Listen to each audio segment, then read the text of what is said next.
দেশের বিভিন্ন জায়গার আরো কিছু খবর নিয়ে এখন থাকছে একটি ডেস্ক রিপোর্ট।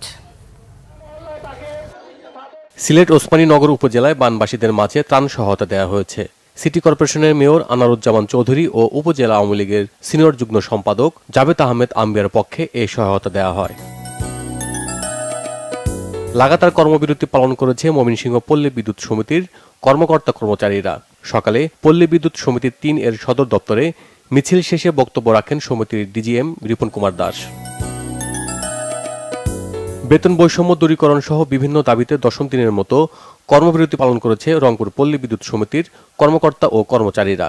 সকাল থেকে পল্লী বিদ্যুতের অফিসের প্রধান গেটে অবস্থান নিয়ে মানববন্ধন ও বিক্ষোভ সমাবেশ করেন তারা।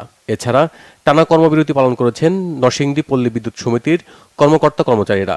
একই দাবি আদায়ে কর্মসূচি পালন করেছেন বাগেরহাট পল্লী বিদ্যুৎ সমিতির কর্মকর্তা কর্মচারীরা।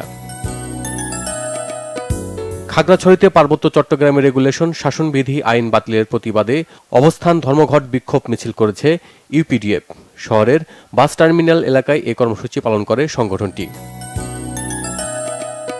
বীর মুক্তিযোদ্ধা ও বীরাঙ্গনাদের ব্যক্তিগত যুদ্ধ অভিজ্ঞতা ভিডিও করে আর্কাইভ প্রকল্পের কার্যক্রম উদ্বোধন হয়েছে টাঙ্গাইলে।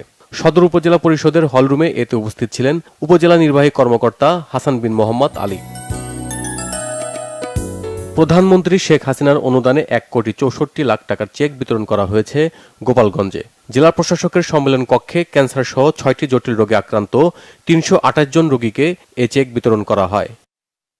Bangla vision news desk.